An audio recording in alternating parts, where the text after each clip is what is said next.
Hola, mis amigos, y bienvenidos a Poddywood. Hello and welcome everybody to episode 5 of Poddywood. It is a podcast where we talk about movies with people that make movies. I am Steve Hester, your ever so genial host, and with me as always is...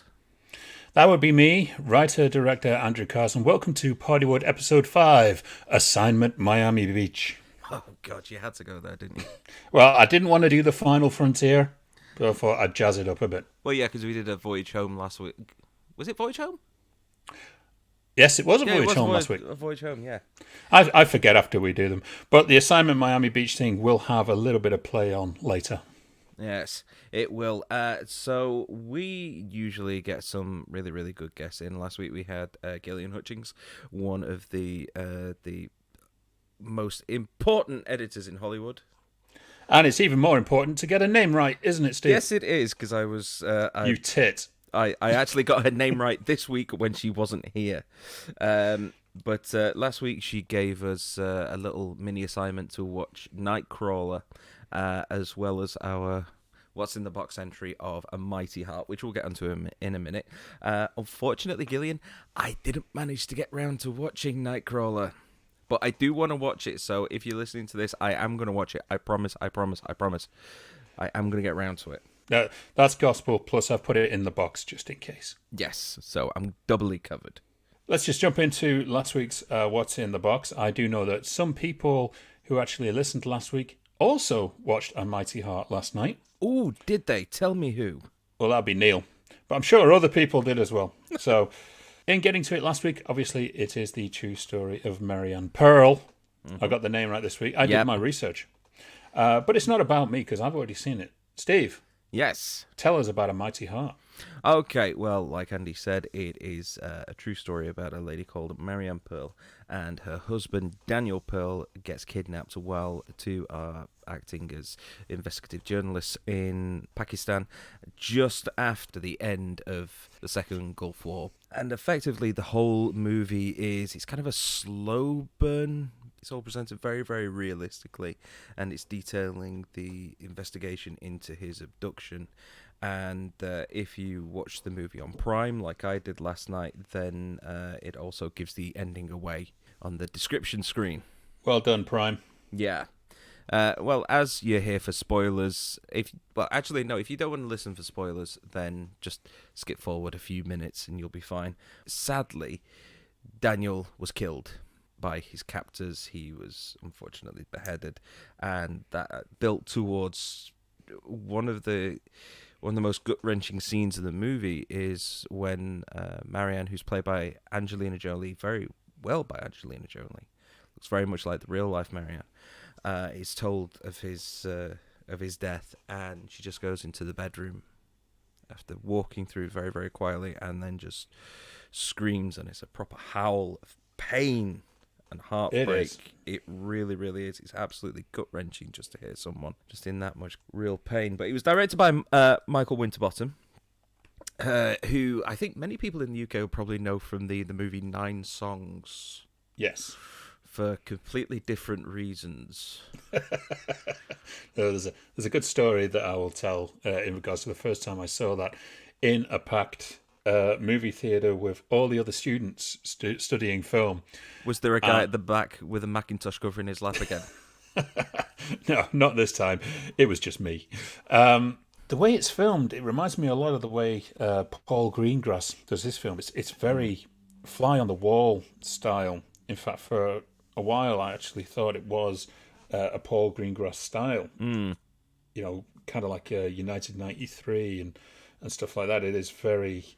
as if you're witnessing the kind of events, almost like a newsreel, and I guess maybe that's from Michael Winterbottom's background.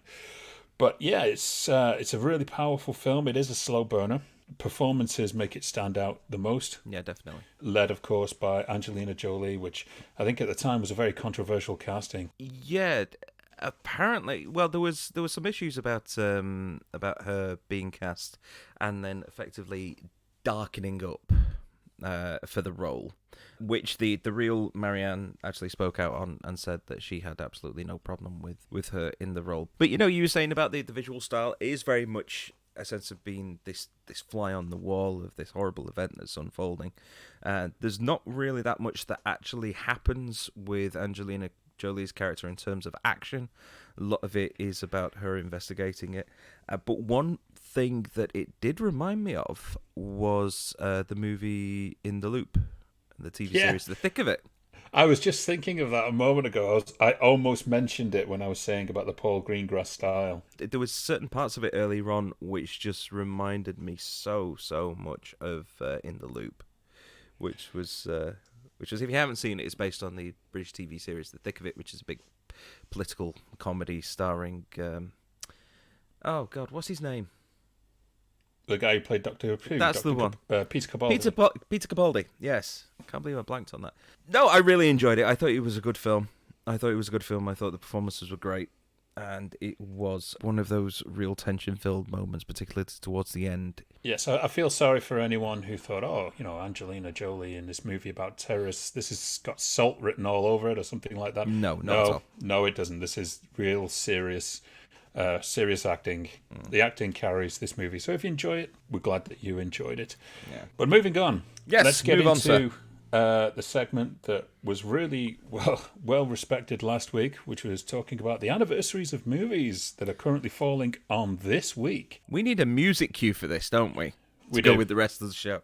But yes, I'm ready. We need to talk to someone about that. We're going to start here. 35 years ago this week, Sylvester Stallone was Cobra. Cobra! The most terrible but enjoyable movie I think I have ever seen in my life. This has got stunt work all over it. So I'd be interested to find our guest's take on Cobra celebrating its anniversary. The one franchise that Stallone could not get a sequel to in the 80s. Didn't I hear that Cobra was his take on Beverly Hills Cop? Because it was originally down as Axel Foley part, and then it got canned, and he ended up thinking, well... Sylvester Stallone, I believe, turned down Beverly Hills Cop to do Cobra because he thought it was going to be, the better project to do. Any action hero with the name of Marion. Marion Cobretti. You don't get those type of names in movies anymore. No, there's only the Duke that could get away with that.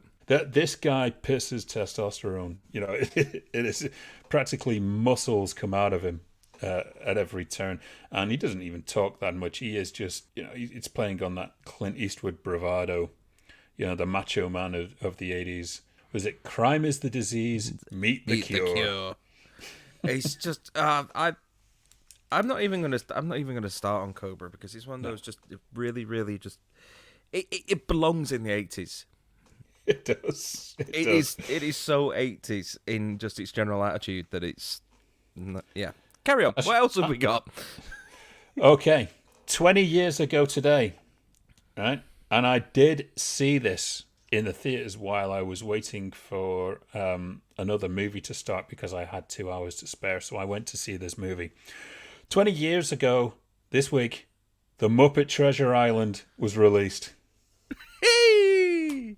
I can dig that. It's not as good as Muppet's Christmas Carol, but I know it was the movie after A Muppet Christmas Carol, and that's a hard movie to follow. But this movie had Tim Curry as Long John Silver, and reinforced the proof that every movie that Billy Connolly is in, he dies in. Yes, he does. The only character to die in a Muppet movie. Him and Sean Bean are the two people that have to die in everything. Yes. No, tell a lie. No, he didn't die in The Hobbit. I'd forgotten he was in The Hobbit. Yes, he played Dane Ironfoot in The Hobbit, which we'll probably be getting onto later as well with our special guest. Exactly, but Muppet Treasure Island, guilty pleasure. Yeah, it is. It's a Disney movie. You can probably see it on Disney Plus now, I'm guessing. Also, something that you could probably find on Disney Plus is something that is celebrating its 15-year anniversary, and I'm sure you're going to be very vocal about this, Steve. It's the 15-year anniversary of X-Men: The Last Stand. Yay. That's the correct response for that film, isn't it? Yay. In comparison to the last two X-Men movies that were released, this film was a classic. Okay, right. I have the same issue with pretty much every single X-Men movie, in that I watch it, I go, yeah, I enjoyed that. And then I immediately forget all about it. and it has been every single one, up to and including Logan. There's something about them which just doesn't make me want to come back to it, and The Last Stand just had that in spades.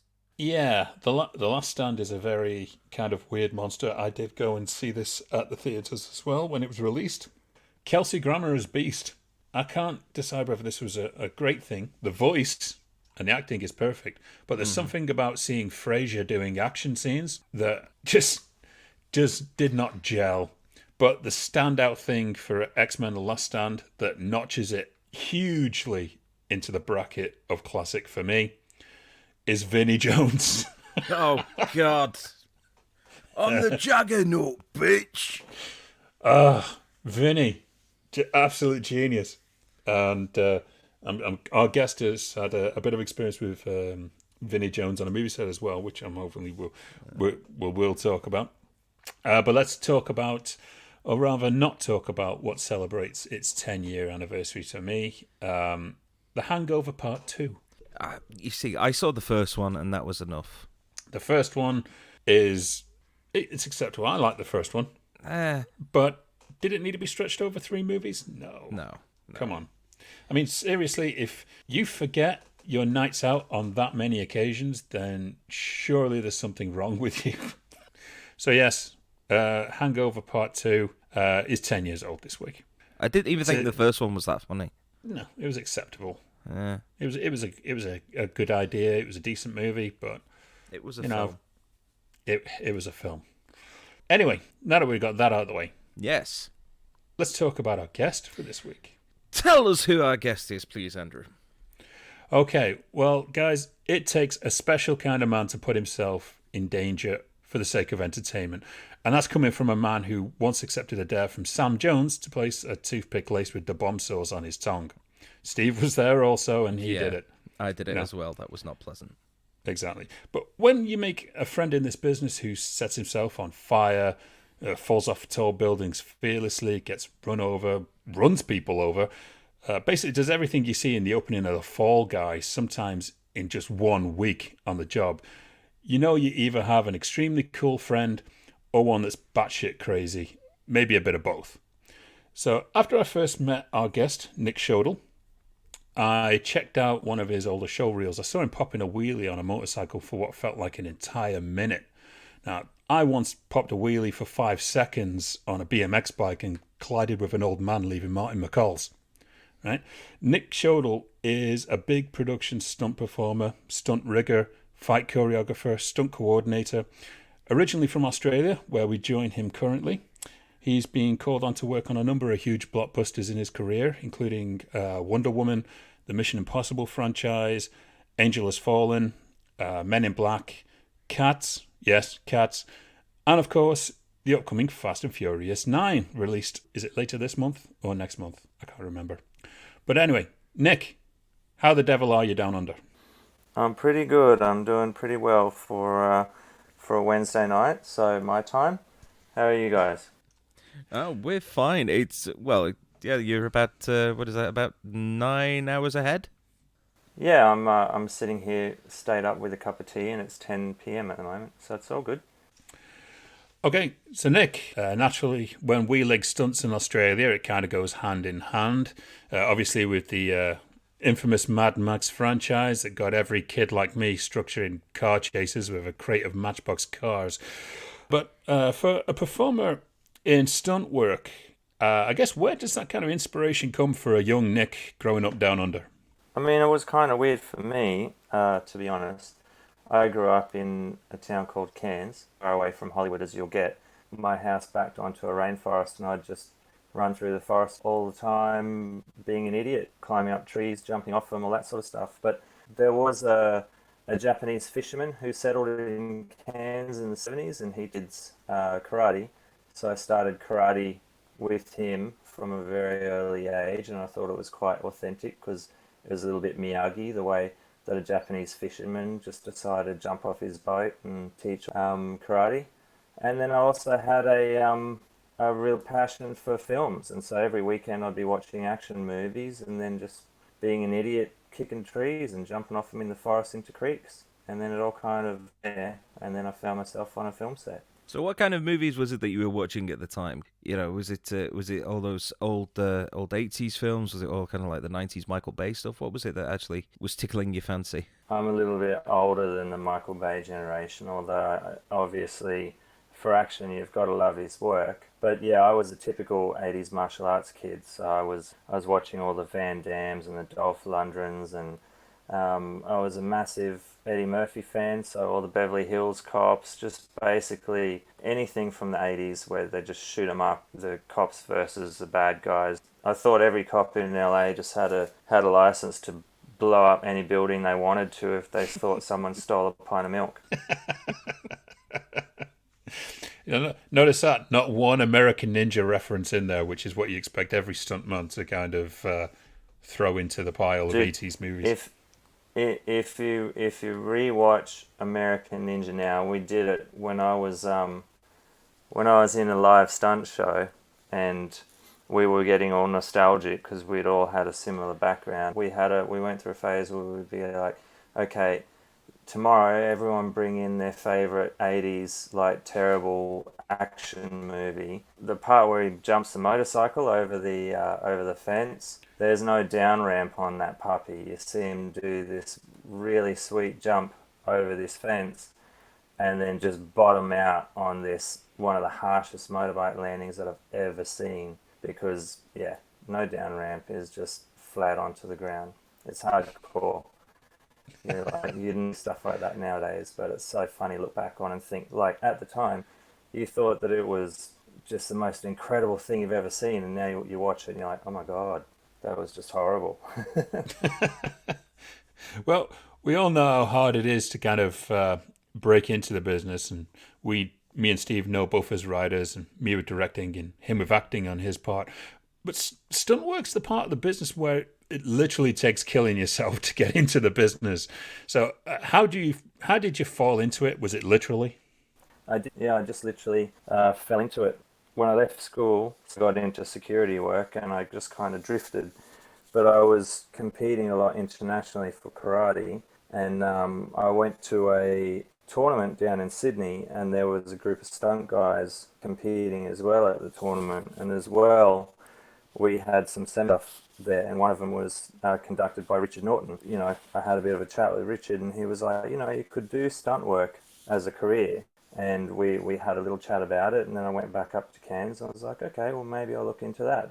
And then I moved to the Gold Coast because that was the closest film sort of hub for me. And yeah, literally then I just fell into it. You've been working for years. We've gone down through a list of some of the movies that you've worked on, and some big movies, including one which actually, surprisingly got me through lockdown last year, which was the Hobbit movies. I don't care what anyone says, I like those films. But there must be something that you've seen on set or that you've been asked to do that you've just taken one look at and just gone, oh no, I'm not going anywhere near that. To be honest, that hasn't happened for me yet, because it's more a case of, people get asked to do the things that they're strong at, and I've only really ever been asked to do things that are within my comfort level or are things that I've had the strength to do. One thing that I would kind of always hand over to someone else would be horses, because with horses, like, you have to know those animals inside and out. You grew up with horses. You're either a horse person or you're not. You can't learn horses later in life. I've got some friends that are some of the top horse people in the world, and these are the guys that will stand riding 2 horses, 1 foot on each bareback, and jump a car. And I've literally seen a guy do that, so I would never put my hand up for anything with horses. Wow. So, I recall you did some work on, I think it was the early WWE movies that they started pushing out. I think it was like 2005. Notably, The Marine, the original first Marine, starring John Cena, and The Condemned, that was directed by a good friend of mine, Scott Weiper. They were the first ventures into movies for both John Cena and Steve Austin. So, both being wrestlers, were they easier to kind of understand the whole process of the stunt work involved when they did it themselves? Yeah, they definitely were. John Cena, when he started doing the Marine, he was very keen to obviously put his all into it, and he was doing a particular stunt when the fuel station blows up, when he's inside the fuel station at the start of the film. and he was doing what's called a dead man when you're in a harness and you've got a line tied off to something and you basically just run. And when you hit the end of that line, you ain't going no further. That's going to snap you back and you hit the ground. And the line that we're using has a breaking strain of 1.5 ton. And I swear he came so close to snapping it just because he was running so fast with so much power. And I've never heard a crack like that in a line with someone doing a dead man before. Like, the amount of force that boy can generate is just ridiculous. You know, these guys that are invested in the physicality of the action, like people who have backgrounds in wrestling or, you know, like Jason Statham used to do a lot of fighting before he got into acting. So these people invest a lot more than, you know, your typical cast member would. And, you know, the results that they help you get show. Well, okay. Well, talking of cast members, if you've got someone like you've just said with John Cena, I'd actually love to see a movie with him and the Predator, because you won't be able to see either of them. But you've also worked with people like Tom Cruise. Now, he is notorious for being the kind of person that will put his own neck on the line for doing big stunts. How many other people have you seen that have kind of come up to that level, that willingness to put themselves on the line, who isn't trained the same way that someone from the WWE might have been? There's been a lot, too many to count, but some more known names than others. You know, I've worked with Henry Cavill, and he's got that same sort of drive as Tom to make his performance in the action as authentic as possible.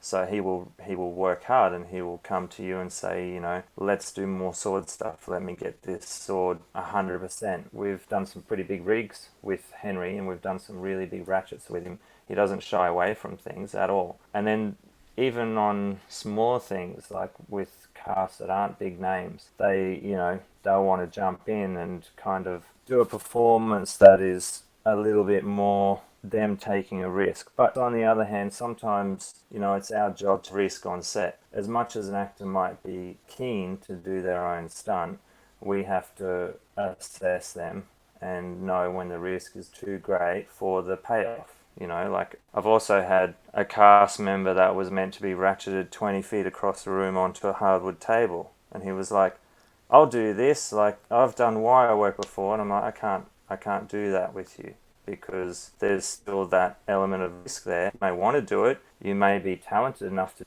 but it's not your job to do it. The job is for the stunt double to do it, just because that risk is still there, that if something goes wrong, on the bottom line level, not only is the actor going to get injured, but it's money for the production, because the longer that cast member's out, the longer they have to pay everyone to put the shoot on hold until that person's healthy again. It's 100% about the safety of the actor, but it's also about the safety of the stuntman. I wouldn't do something to a stuntman because, he's not an actor, he's a stuntman, he can take it. The goal is to not break the stuntman as well. But sometimes the risk is still there that you will.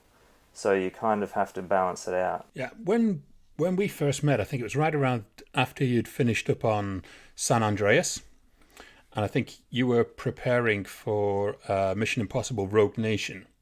Now, obviously, the most memorable scene being the one you share with Rebecca Ferguson, where she pins you down and disarms you. Not bad work if you can get it, I guess.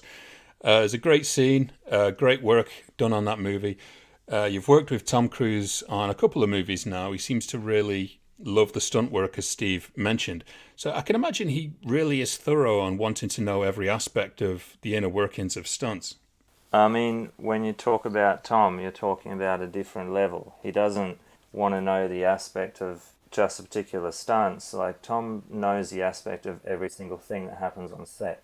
He's an incredibly focused individual, and his work ethic is second to none. So, when you're directing your focus onto the stunts, yes, 100%. He will study whatever the skill is, or whatever the risk is, or whatever the stunt element is to be shot, the planning and the execution, the preparation. He will be 110% involved in all of that, because he just invests himself into everything that he does. Looking down on IMDb, you're not just a stunt performer, you're a stunt coordinator as well. Could you just explain what the main difference is for people who don't know, and what are some of the things that you tend to look for? What are the red flags that you tend to look for when trying to put a stunt together?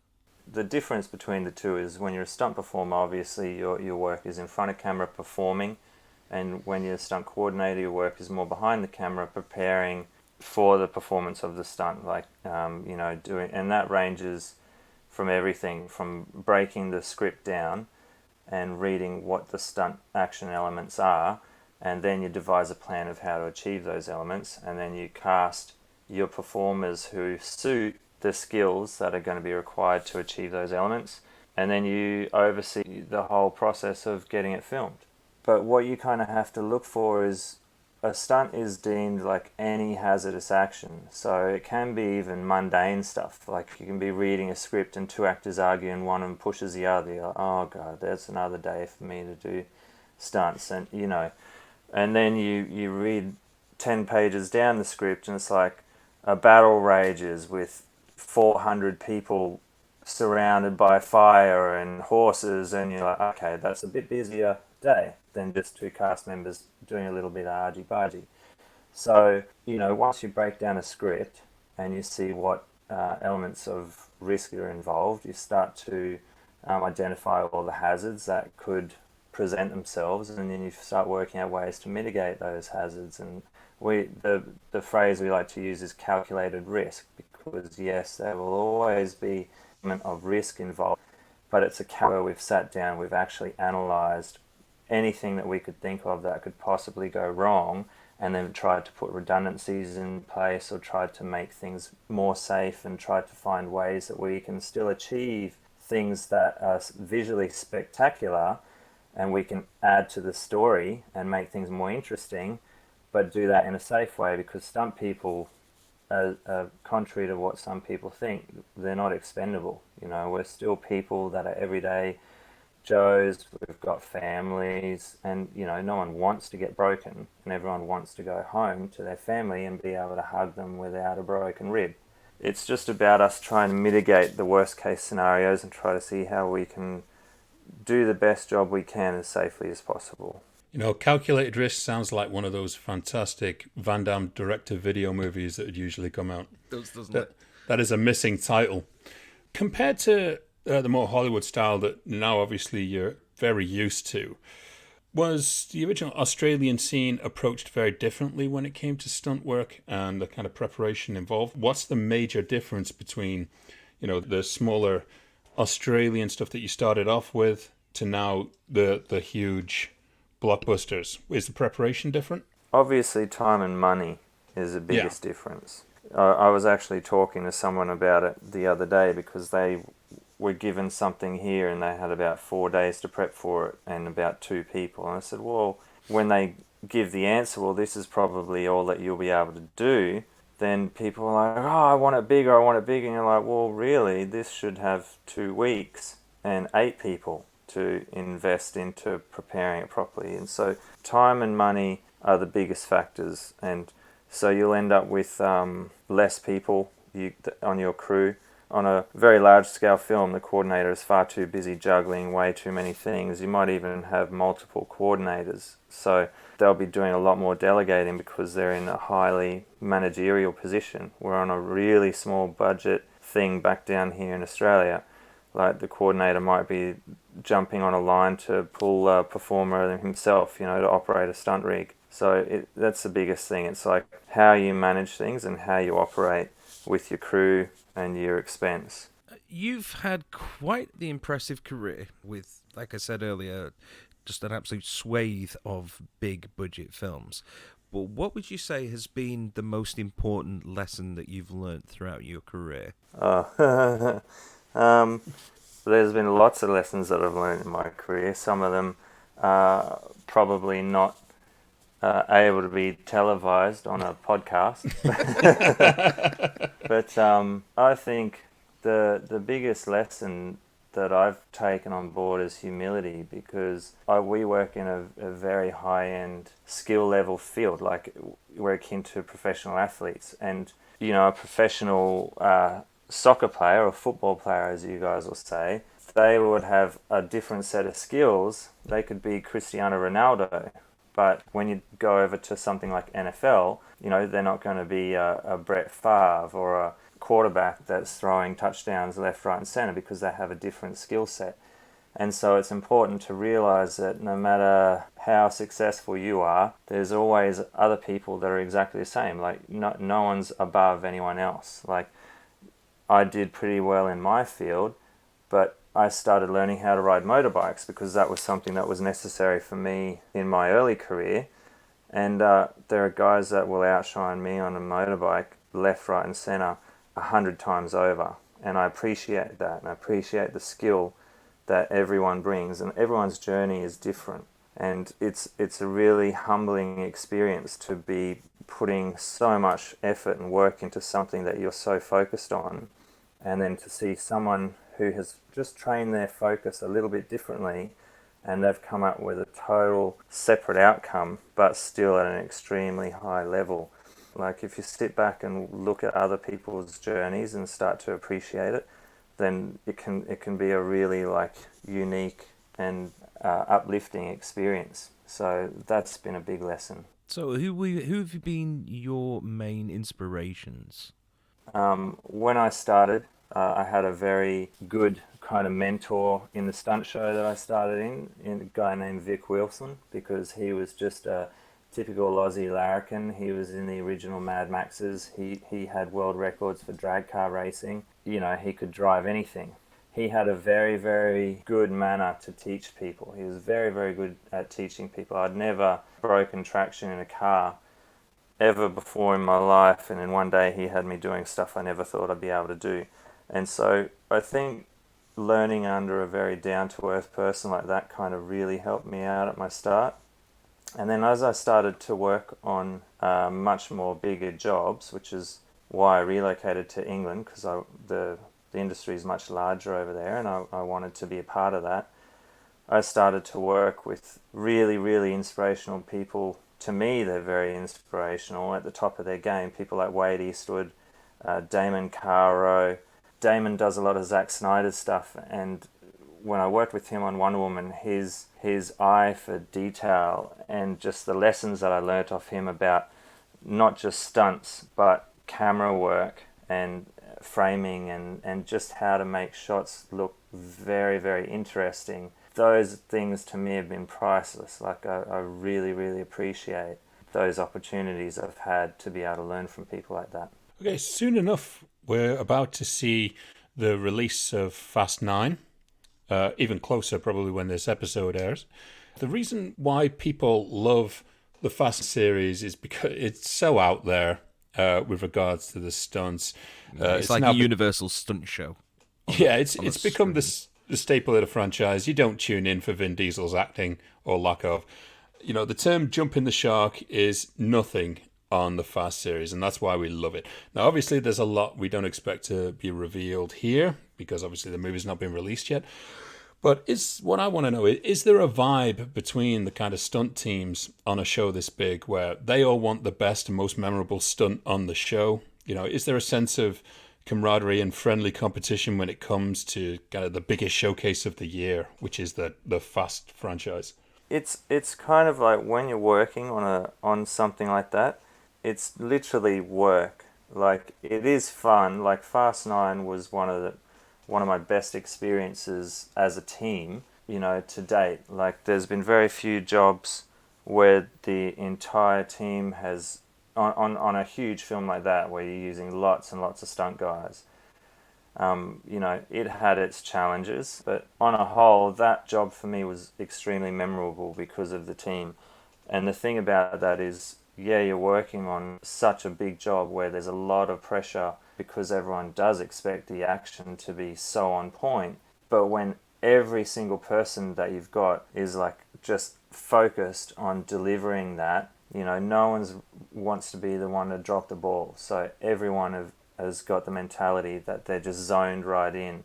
So it becomes super, super productive, and there's no sort of rivalry or anything like that. Most of the guys on the fast stunt team, like the core guys, have worked on the previous ones. It was rare for it to have been my first one, because most of the guys there have done multiple fasts before, and most of the head guys there have done nearly all of them, and some guys had done all of them. So it was just about consistently being able to all band together and put your best efforts in and just do something that is really visually spectacular, because that's our job. Our job is to keep the entertainment. Really good dramatic directors and really good cinematographers will make drama look amazing and keep you engaged. And our focus is slightly different. We have to do the same thing, but physically and visually. You're currently working your way through the Netflix series The Witcher. What else have you got coming out this year? What can we see you dicing with death with at every turn that's due to be released? Well, obviously, kind of things all went a bit haywire last year. So after Fast 9, I went straight on to The Witcher, and that's been my whole life, basically. I was on that job for about 14 months just because it started up, and then England went into lockdown, and then, we didn't work for 4 months, and then when the job started back up again, the schedule had to be stretched out to make all the new allowances that we were doing precautionary wise for COVID, less time shooting on set. And so that's all. That's me, bro. I've got Fast and Furious and Witcher, and that was my whole life for the last few years. Well, we're glad things are kind of getting back to normal, and you're heading back to the UK shortly. Yep, 2 days' time. Hopefully I'll have finished editing this by then. Probably. But, well, obviously, big thanks to Nik Schodel for coming along, but we don't just come along to find out who he is. And as we mentioned earlier, this is Poddywood Episode 5, Assignment Miami Beach. And, of course, Nik has some experience with the Police Academy stunt show that he did.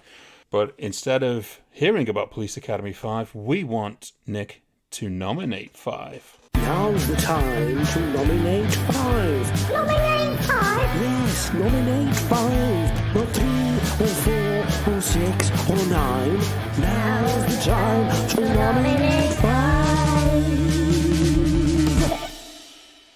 I'm so ashamed of that segue. I was put on the spot. It's not my best come on. one. It can't have been any worse than my coughing segue from last week. Yeah, that was awful. That was dreadful. You own that award. Yeah. So we asked Nik, our stuntman, obviously, with his in-depth knowledge of all of stunt work and stunt movies and stuff like that, to do a nominate 5 this week centered on the best movie stunts. So we're absolutely terrible at doing this nominate 5 countdown, which goes wrong every single week. It's become a staple of the show. No one has been able to actually do a proper countdown in order from 1 to 5 or 5 to 1 or whichever way you want to do it. It's all like 3, then 4, then 1, then 5, and then 2. It's always been dreadful. This week, we are going to get this right. We're going to count down from 5. So, Nik, are you ready? I am ready. Mine were in no particular order. Doesn't have to be as... It doesn't have to be. Sod it. Wing it. Someone's going to get it one week and really throw us off guard. Right? But we'll just do it in random order, but counting downwards. So, Nik, number 5. What have you got for us? Number 5, I've got... I'm throwing them quickly into an order, just so you know. So you can run with It's an order. okay, that's what Number every 5. other guest has done. Yeah. Oh, I'd like to think I'm original, but we're all the same. Okay, number 5 is the Barrel of Monkeys scene from Iron Man 3. That's where Oh, yes. all the civilians fall out the plane, and Iron Man gets them all to hold hands and then lowers them down to safety. And I just felt that was really cool because it was quite complex, and like from a stunt coordinator's point of view, hats off to them. That was an awesome job. That's an awesome choice. I never would have thought that. Number 4. Yeah, there you go. Well, that's why you asked me. My number 4 is the car chase in Bad Boys 2. The super long, ridiculous one where they throw all the cars off the Brilliant. off the back of the car trailer and stuff. That's just amazing. I love that. I rewatched that a month ago, and it's just amazing. I love it. They practically sold that movie on that entire car chase sequence because it was so trailer heavy, and all of the ads on TV focused on this like huge carnage that was going on. And obviously, it's Michael Bay, so he's the master of creating carnage on screen, or Bayhem as it's become known. He does it well. Let's be honest. The thing that I loved about it was that the team had like 2 months, and rather than just read a script and go, a hell of a lot of cars get thrown at these cops in a Ferrari, they really spent a lot of time R&Ding different ways to do it. How can we get the cars to twist? How can we get them to flip? How can we get a boat involved? They just tried to do a whole bunch of complex things so that it was interesting, and that's our job, is we have to make it entertaining and interesting and keep the audience engaged, and I just thought that was done so well.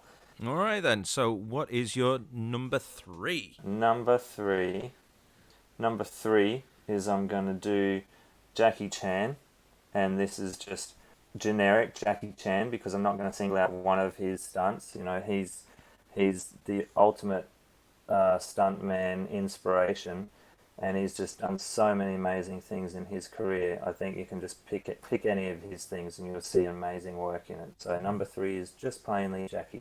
Yeah, that's a career. How many movies has Jackie Chan kind of got under his belt now? God, I honestly can't imagine these. He must be pushing triple digits. Do you reckon he's got more movies or more injuries? I think he's probably broken at least a single bone for each of his films. Easily.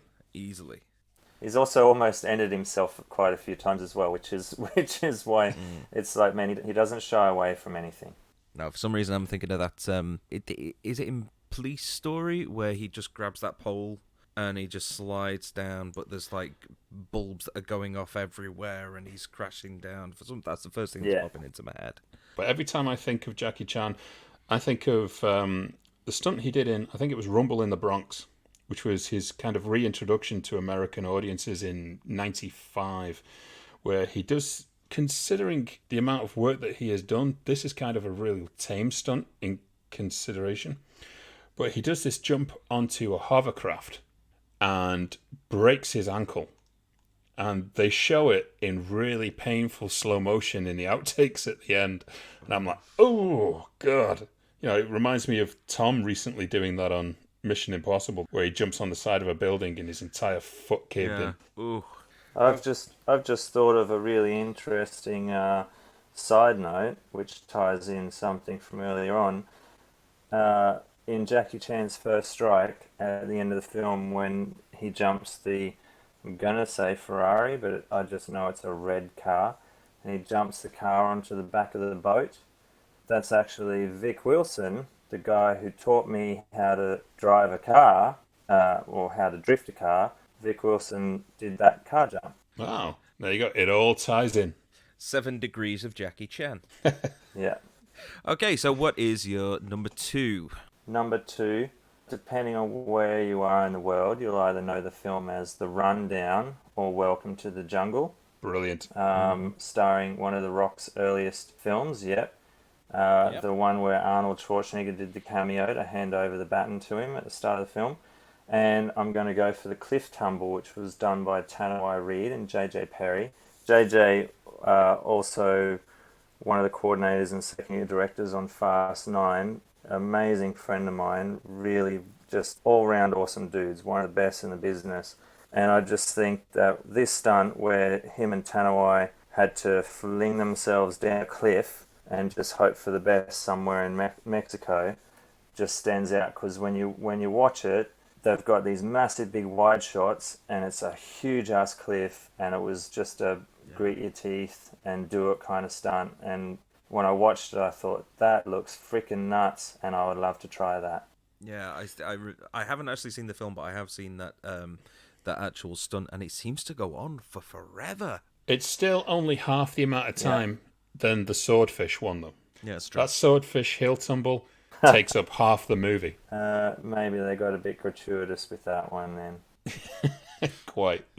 So, all right then, what is your number one contender for the best stunt that you've seen in a movie? Okay, number one contender. Best stunt I have seen in a movie goes to Triple X, where Tim Rigby surfed a car off a bridge and then base jumped off it and landed in a gorge. I think that's freaking awesome. He did it himself, and hats off to him, because that, I think, is just freaking awesome. I love it. I met Tim on Wonder Woman, and I didn't know that it was him that had done this stunt. And obviously, I met him when his base jumping days, and he was, the big boss. He was one of the coordinators, and he's very polite, very quiet, very, you know that he's a good leader. He's just a great guy. But then it was about after I'd known him for 2 months that he was telling a story about this day, and I was like, hang on a sec, was that you? He's like, yeah. I'm like, that's just freaking ridiculous. There's this dude that has got such a calm demeanor and is just so polite, and someone says to him, you're good at base jumping, do you reckon you could spar off a bridge and get off it safely? Yeah, I can do that. Where do you want it? And just, line it all up, and away we go. 3, 2, 1. I just think that it was just freaking amazing. So hats off to him. I love that stunt. So there you have it. You have the number one stunt of all time in stuntman Nik Schodel's eyes being the jump from Triple X. It's a very good choice. Very good choice. So, Nick, is there anything you want to promote at this moment? No, I'm pretty good. Like, I'm not one for sort of plugging work that I've been in. I've tried to make it enjoyable. So if you guys get to watch season 2 of The Witcher, let me know what you think of it. If you can get a hold of me, but now I'm going to have hundreds of people getting in contact with me. So maybe don't do that. But I hope you enjoy it anyway. Yes, just watch it and enjoy it, and accept that I appreciate it. Yeah. A lot of hard work went into it, so hopefully the hard work pays off. Yeah. So if you want to just watch the show, appreciate it in your own way, take to social media, but don't keep haranguing Nick with questions such as, when do we get to see Henry Cavill with his shirt off again? When's it coming out? Or what we get asked mostly, what's in the box? What's in the box? What's in the box? What's in the box? What's in the box? Nice segue. I'm quite happy with that one, to be honest. You are. You've redeemed yourself for at least one of the 2 terrible ones you've just done. Yeah, well, they're only going to get worse in the future, so might as well just have the occasional decent one in there every so often. Okay, so what's in the box about? What's in the box is a segment of the show where Andrew, over there, pulls out the name of a film which is certified fresh on Rotten Tomatoes, and then he gives it to me, and I watch that movie because, as we discussed when this podcast started off, I've seen an awful lot of films, but they all tend to be more along the lines of tentpole movies, big budget action films, and less about the more thought-provoking films such as A Mighty Heart that we watched this week. So, Andy, yes, put your hand into the box and let me know what I'm going to be watching for next week's episode. Just as a little side note here for you people who actually doubt that there is a box, there is actually a box. And I put one extra movie in whenever I take one out. So this thing is never going to end. I'm pulling out one here. Let's have a look. What do we have? Well, this is going to be an interesting week for you because you've got to talk next week on vaginal dentures. Oh, was it teeth? Teeth? Yes. Mitchell Lichtenstein's 2007 movie about a vagina with teeth. Oh, great. I'm going to be watching this film cross-legged. I can feel it. Well, just think about it. You've also got to watch it with your girlfriend, which makes it even better. Yeah, she's going to be in hysterics. Yes, I'm sure she will. Yeah. So that's gonna be an interesting what's in the box next week. It's worthy of tuning in. David Zucker's going to be there, hearing us talk about fannies. There you go. Yes, because next week we have the one and only David Zucker, the writer, director, just producer, just the one of the minds behind movies such as Airplane, The Naked Gun, Hot Shots. He's going to be with us next week. I cannot wait to be interviewing him. Yes, you better hope now there's not a scheduling problem. Yeah. Otherwise, I'm going to go back and edit this bit out. Yes, exactly. But anyway, thank you for tuning in. Absolutely huge thank you to our Australian brother Nick over there. We're looking forward to seeing you get back to the UK and blowing some shit up. Thanks, guys. Yes, it's been an absolute pleasure having you with us today, Nick. So have yourself a safe flight over. We will be back next week, like I said, with an interview with David Zucker. In the meantime, you can follow us on Facebook /Poddywood. You can follow us on Twitter @Poddywood. We now have the subreddit as r/Poddywood. And above all, you can get us on patreon.com /Poddywood, where you can get extended versions of these episodes. And it's worth it. We talk about some really, really X-rated stuff. Oh, just permanently. I mean, that story that you were talking about, the llama and the aubergine, there's no way that we can give that away for free. Well, I don't know. There's a lot of people who'd want that aubergine. Not after we went through the typewriter with it, anyway. Oh, you bastard, you made me corpse. Oh, shit. But that has been enough for us for this week. Thank you once again to Nick. I have been Steve Hester. And I have been in full regret. And we will see you next time. Bye.